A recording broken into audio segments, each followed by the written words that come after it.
our last presentation today, which will be from Shailvi, and it will be our preventing and diagnosing and curing bad data. It was a bit more harder than I anticipated. So let me invite Shailvi to the stage.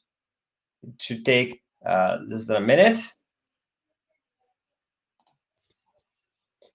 And while we are waiting, after this presentation, we will have, of course, the Q&A as always, and then we'll have a very short introduction into our other meetups that are coming up, and some of these conferences we are planning to do. All of that will be in the next year.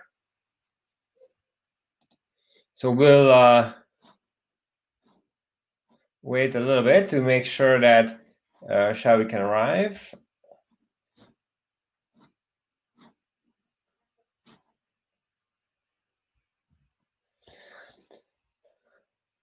And so while Shailvi is joining, what I want to encourage you is to ask questions. So in the chat, if you put your questions, we'll make sure that we can get there. All right, so welcome in our stage, and with that, I will leave, and I will give the virtual microphone to Shailvi. Thanks so much, Mate. Let me share my screen also really quick.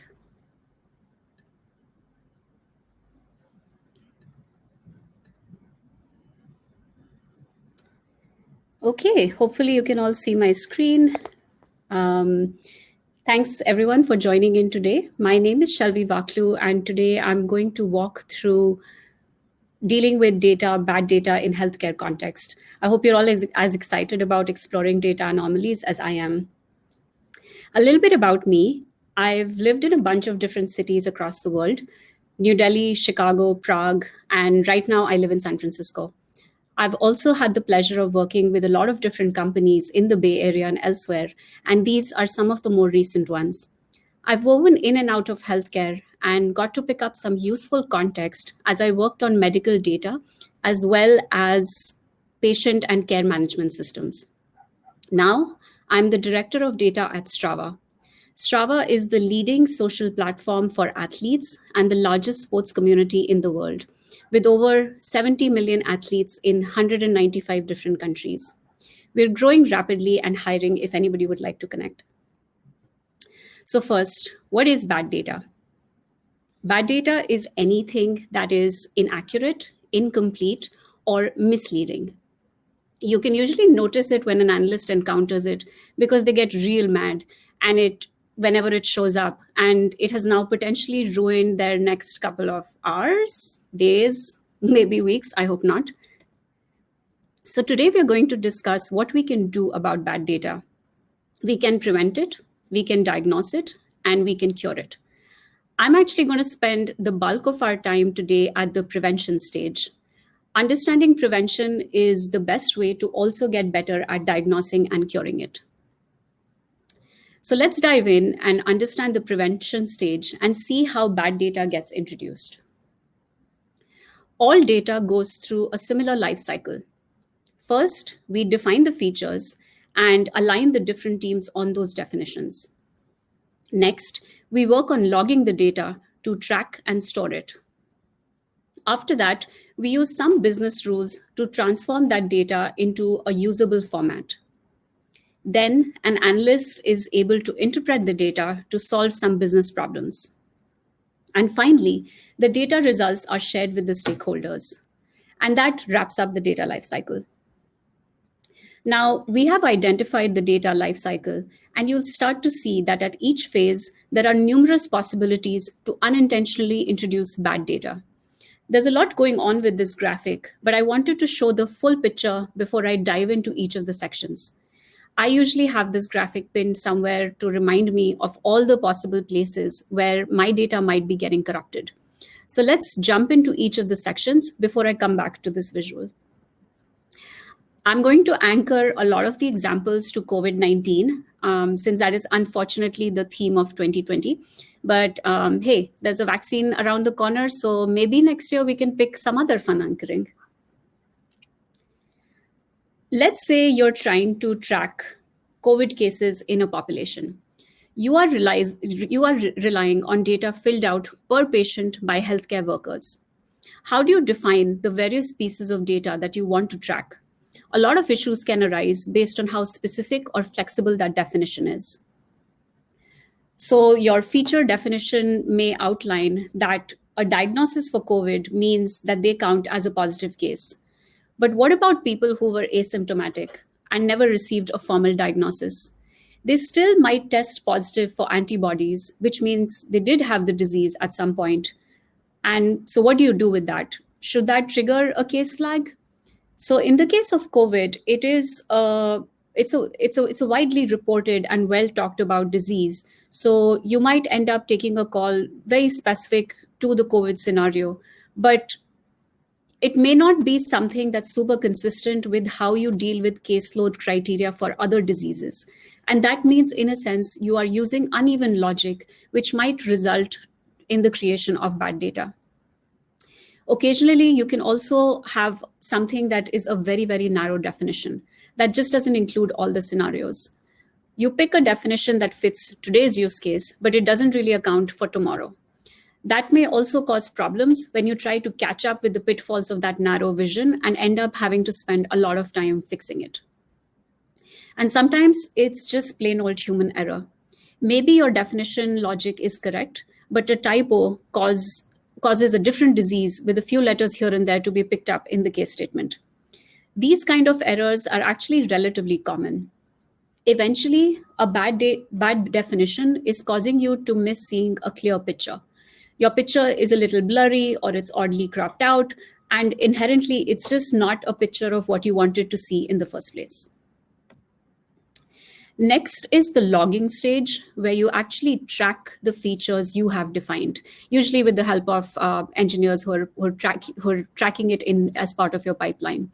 There's a lot of potential for confusion and inaccuracy at this stage. So your tracking itself might be incorrect. Perhaps the engineering team is only logging a subset of the information or is logging the wrong information. You were maybe expecting all COVID patients were being tracked, and instead you only have COVID patients who have insurance because you're relying on insurance companies to give you that data. Maybe you're actually logging all cases for patients with or without insurance, but you're just logging them at separate places. And the fact that you're logging it at separate places, maybe it makes it harder for you to reconcile that information later, especially if you don't know if there are unintended duplicates. For example, people who show up in both data sets because they didn't realize they were covered by insurance when they first came for treatment, and later that they got reimbursed. So maybe for Europeans, this example is a little hard to relate to, but in America, this is a real thing that happens because our insurance system is pretty interesting. So your pipeline also itself can be faulty. Maybe there are certain exceptions where it just doesn't track the data. For example, your healthcare worker is using a mobile app to fill out the case details. And in most cases, you're assuming they use a web platform. And that tracking is just misaligned with the web tracking in some way. Or you could just have a pipeline that's broken for other reasons and something that goes unnoticed for long periods of time.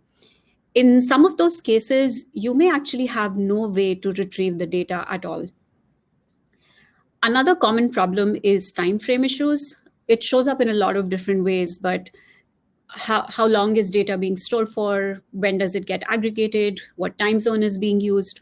All of these issues, if they're not ironed out, they can really cause problems.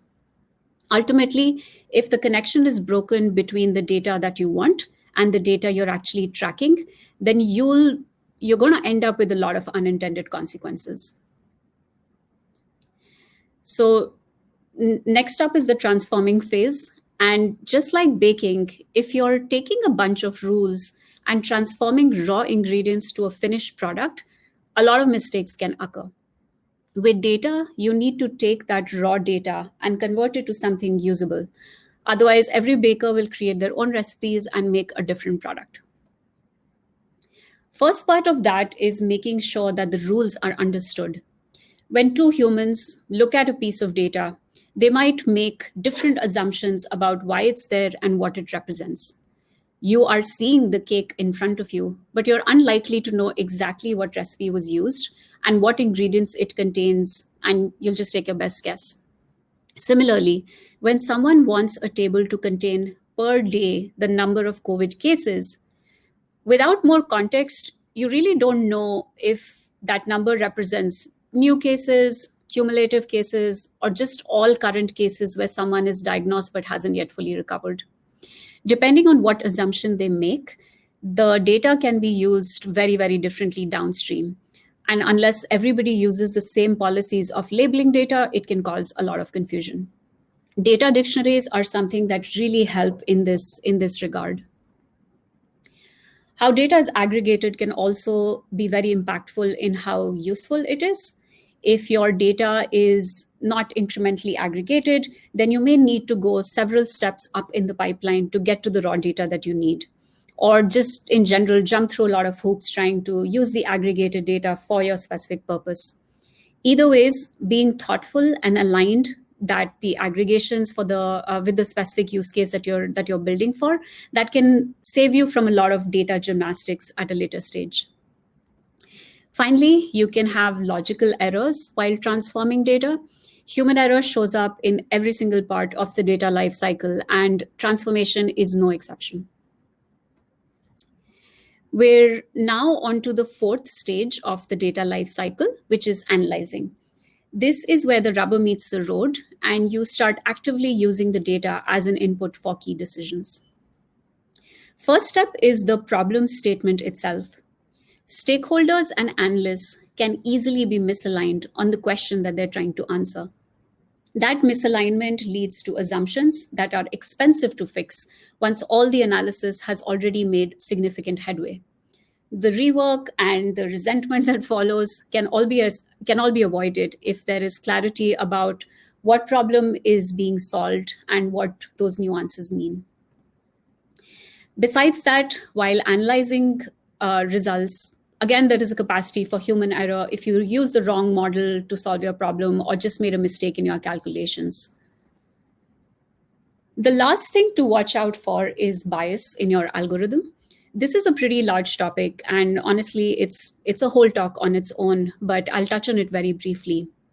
Inherently in healthcare, the consequences of getting things wrong can be really intense. You have the capacity to negatively affect the disease burden of entire populations if your algorithm is biased. If you used a biased data set to learn about how a disease progresses, and it only includes data points from a very specific demographic, your published insights can actively harm the underrepresented demographics that weren't included in your original data set. Unfortunately, there's a lot of really blatant examples of this in the industry. For example, women being more likely to die from a heart attack because their symptoms were different from those of men, and that inherently led to a poorer diagnosis. Those early heart attack studies did not include women, which meant their symptoms were not widely understood and reported, and that is what led to the poorer diagnosis. Similarly, there were differences along race, which led Black women to have a higher pregnancy-related mortality rate due to systemic racism that provided them inadequate and inferior care. Here again, it was the lack of data and research that quantified the problem, and that led to this issue being ignored for decades, because Black women dying during childbirth was not something that was seen and tracked in the aggregate, and thus it led to a lot of bias. Essentially, there is a lot of thoughtfulness required to make sense of the data and extract the right insights at the analysis stage, and to not make unintentional errors. Lots of folks may be tempted, for example, to treat any incidence of breast cancer in men as bad data and just remove it from their analysis. But depending on the situation, even though men have it at low rates, it is still relevant, and it might actually be very relevant to your analysis. You may be throwing out useful data for transgender patients who are also historically underrepresented in optimized healthcare outcomes that serve their unique needs. And you don't want to do that. So you have to explicitly be a little more thoughtful in how you treat your algorithms. And now to the final stage of the data lifecycle, which is sharing it. First, I'd like to draw your attention to this very real, legitimate chart that was used by ABC about what worries people about COVID. I mean, there's this whole fun color scheme going on that's just 3 shades apart. And the real genius is obviously a pie chart that adds up to 178%. I mean, who doesn't like pie with extra 78% piece? A colleague of mine shared this with me recently, and I couldn't stop laughing at how bad the visualization was. And it was from from a reputable source, so I was really surprised that they used it. Sharing data, I think, is often the part where a lot of inaccuracies and misrepresentations show up. In general, people need to be very, very careful about what is the story that they're trying to tell and what do they want viewers to take away from it. Faulty reporting can include data results that are constructed incorrectly or have typos. In such cases, it ends up starting a whole cycle, since that same faulty data may spur further analysis that is also inaccurate. This could be in the form of reports, data stories, or visualizations. A good practice is generally to remove any data being shared that doesn't have an active owner, so that nobody is getting inaccurate reporting. Next thing to worry about is misinterpreted results. When COVID data was initially shared, I saw a lot of examples of charts in reputable publications that just, they really didn't take the extra 5 minutes to clearly label their charts. So there was missing keys, labels that are, they should have been right next to the chart, but instead they were somewhere in the fine print or somewhere like in a paragraph somewhere. And people ended up missing those caveats because you just couldn't find it easily. It was hidden away in some tiny text. There was also a lot of cases of things being sensationalized when the raw numbers just looked terrible. And when you normalized it by population size or some other factors, it was actually not that bad. But that kind of misrepresentation can have very dire consequences in healthcare as policymakers and citizens react to misinformation and end up focusing on things that are really not of the highest priority.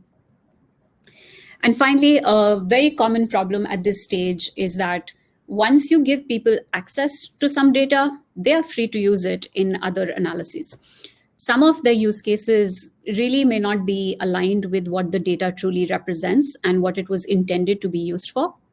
You can't always stop people from doing that, though at the very least, from your own side, you can be thoughtful about including the nuances of the data and have some documentation that helps any potential downstream users to understand here's what the data can and cannot be used for. So that wraps up our prevent stage. Once again, remember to keep in mind that there's a lot of different ways that are very common to introduce bad data. This is not meant to be an exhaustive list, but rather a mind prompt to help folks easily identify the various things to keep in mind. Hopefully, once we understand how bad data gets created, it becomes a little easier to diagnose what's going on. There's some very common ways that people take notice of bad data. Usually, data has some source of truth or something that you just trust a lot, and some other data shows up that doesn't match in absolute or in aggregation and just generally seems mismatched with what you already know. Other times, you see a data result and it just doesn't make sense. It's not logical. Sometimes it actually might be the right answer, but it still warrants an investigation because it looks suspicious. Either ways, the first step is to look for very obvious reasons why you're encountering or suspecting bad data. First obvious question to ask is this really bad data, or do you just not like it? Were those two numbers really supposed to match, or were they always meant to represent completely different things? And the suspicious results, what assumptions have led you to have those suspicions in the first place? Then you can look at your data set. Was it even built for the use case that you're trying to use it for? Are you just looking for the right answer but in the wrong place? And finally, there is some unknown bug or pipeline issue, which means your bad data issue is either temporary or has a known fix that you can dive into. If none of the above reasons are the answer, then it's time to be methodical and go step by step to find the root cause. Start with the data lifecycle in reverse order. For each phase, verify if the phase before it has the right data. This will help you identify exactly where in the lifecycle something is breaking. When you find the phase where the data is breaking, go through the common root case examples and create a hypothesis about what might be happening. Create hypothesis, test, and validate, and keep repeating that process until you find something that explains your issue fully. Final sanity checklist is to just logically go through your problem and document what you know and what you need to figure out. I like the journalistic favorite questions of trying to document a story and focus on the what, where, when, why, who, and how of the problem. As I go through this, it helps to rope in other people to talk through my logic, or even look up data dictionaries and other documentation to validate my initial assumptions. The truth is out there. You just have to keep breaking down the problem until you can find the specific issue. Once you diagnose bad data, curing it is a lot more straightforward.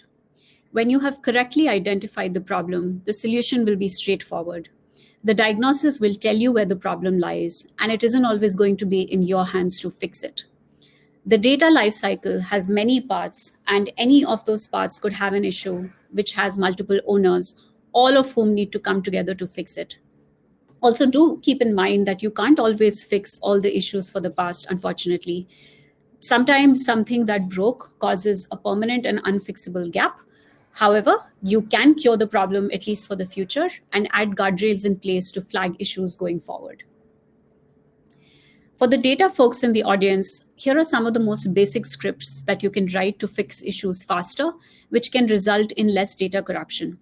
The more familiar you are with your data and its typical common problems, the easier it is to write common scripts or even make visualizations that can make it easy to quickly pinpoint and fix problems.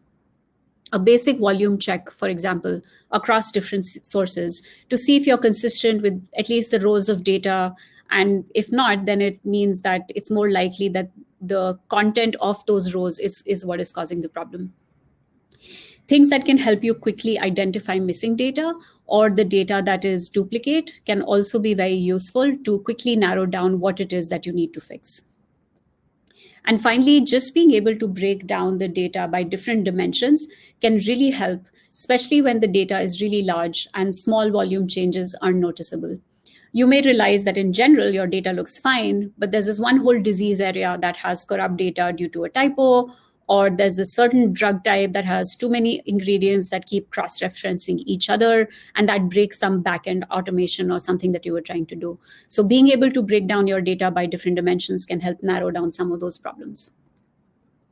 Some coding practices as well that can help you stay very consistent. Create reusable modules. You will thank your past self when you're in a time crunch and need to check a bunch of things in a very short amount of time. Document well and centralize your code to make it accessible across your team, which helps build consistency. And finally, add alerts to your pipeline.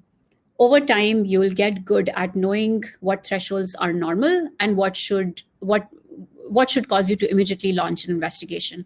And if you're not a data person yourself, like, feel free to tell the data people in your team to go ahead and implement some of these practices. So last reminder, prevention is always better than cure. Just like healthcare, data has the same rules. This is, there's always a more detailed data lifecycle checklist that I referenced earlier that can help look at each phase and find ways of preventing bad data. And there are also some other simple generalized strategies that I've listed here that can help you early on.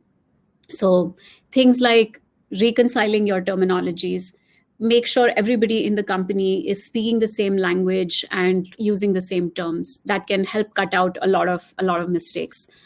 Automate and simplify whenever possible. Try not to do anything manual.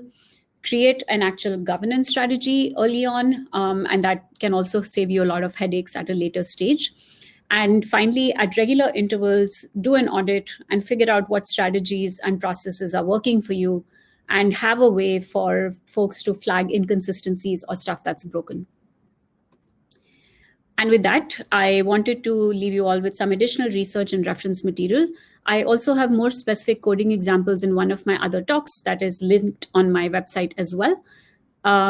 Thanks all so much for attending the talk. I know this is the last talk of the evening. Well, it's still morning for me, but I hope you found the content useful. I'm also really grateful to the Crunch Data Conference team for organizing this meetup and for hosting me. I had originally attended Crunch back in 2015 when I worked at Prezi, and it is such an honor to be still connected to the conference in some way. I'll be taking some questions now.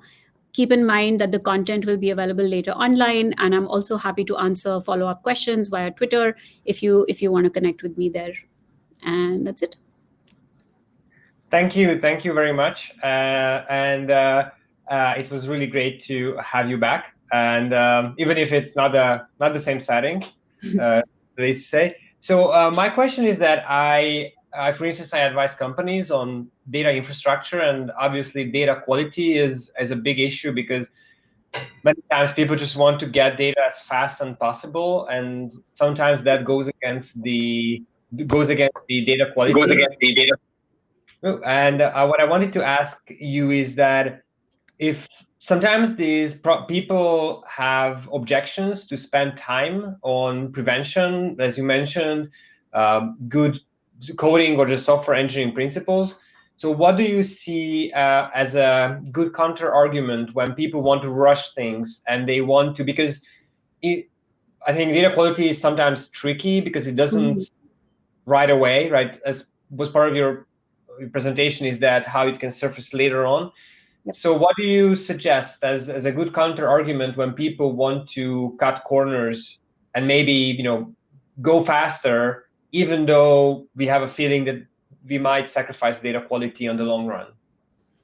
Yeah, absolutely. That's a great question, and I think over my career, I've seen sort of all sides of it. Like, and I definitely have worked in some settings where people are more interested in chasing the shiny object rather than fixing all the data quality issues. And my counter to that is pretty simple. If at the end of the day you're in a business to make money, and you want to maximize that money, then just be very aware that data quality issues, you don't always know how they're going to affect you later on, but they do have the capacity to cost your company a serious amount of cash if you don't spend the time upfront to fix it. And it can happen in a lot of different ways. Like maybe there's some data that actually helps you make money and you're just sort of losing that, or you lose big chunks of it. You could also really lose trust with your customer, where some data quality issue is, either it becomes public or it causes a lot of issues for your customers. And if your customers stop trusting you, you don't have a business anymore. And that's inherently reason enough for you to sort of be more upfront about it and try to tackle it sooner rather than later. And besides that, I'd also say that it's costly to sort of fix things at a later stage. If you fix it earlier, usually, yes, you waste time of the sprint, like so to say, to fix something, but as the problem gets bigger, it becomes more expensive to fix it. And your data team is going to be super unhappy because nobody likes working in an environment where you're constantly dealing with these issues. So if nothing else, do it for the morale of your employees who'd really appreciate having cleaner data and more curated data to work with. Yeah, I assume especially analysts and the downstream users who have a hard time figuring out like just what to do because the data is messy and stuff. Yeah.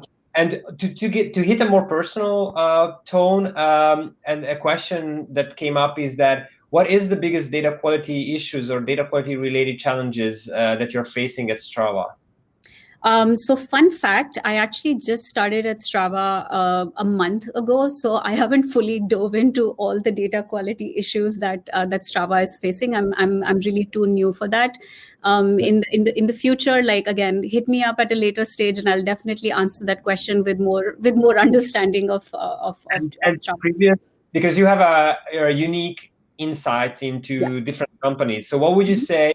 I don't know if you want to name those companies, especially specific yeah. problems, but like maybe just, as a patterns, or what patterns do you see, or what would you say that if, because some people have to take what you say or what we say Yeah. at face value because they did not actually get to the point where they were hit by these issues. So Yeah. what can you say, that what kind of issues that you faced, kind of like as a cautionary tale? Yeah, absolutely. And I think the ones that I think are most relevant.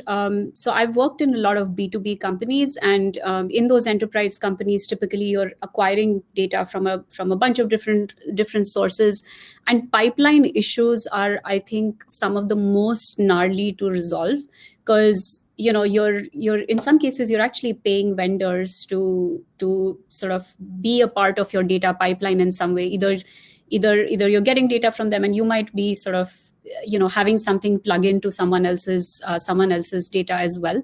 And I think those things, because they have so many, like it's a whole sort of sequence of events that needs to happen for you to get to your final, whatever you're doing with that data at the final step. Like it's all of it has to be perfectly executed. And if you don't build in that padding of like, hey, something might go wrong and I might not get this data at this time that I'm supposed to. And it could even be internal, it doesn't have to be external. And if that ends up sort of breaking this entire sort of sequence of events that was supposed to happen after it, it's really frustrating to resolve, because the final end consumers are unhappy because they were expecting data Monday morning and it's not there.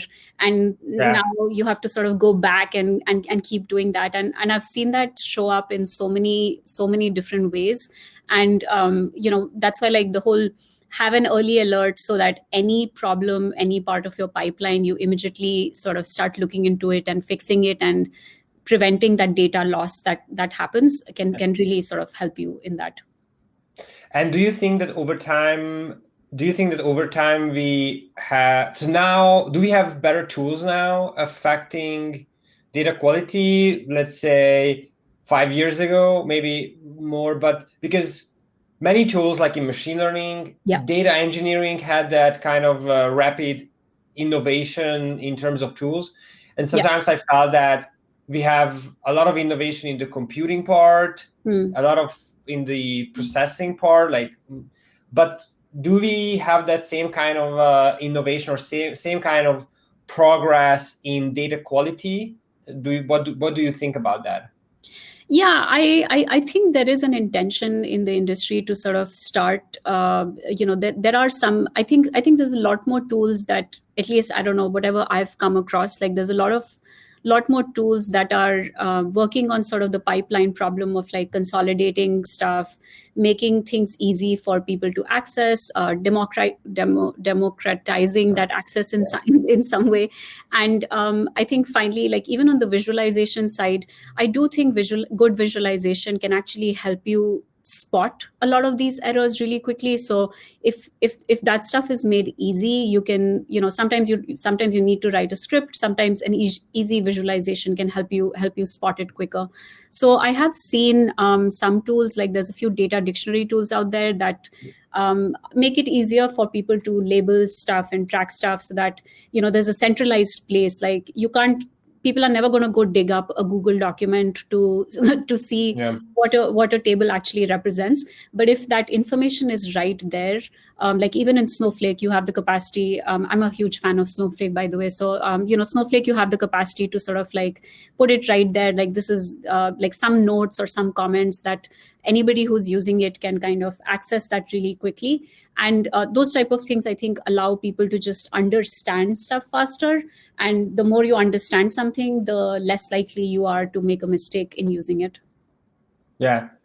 All right, that was really useful, and I'm glad that you could share your experience, because I think you have a really interesting experience around this specific topic.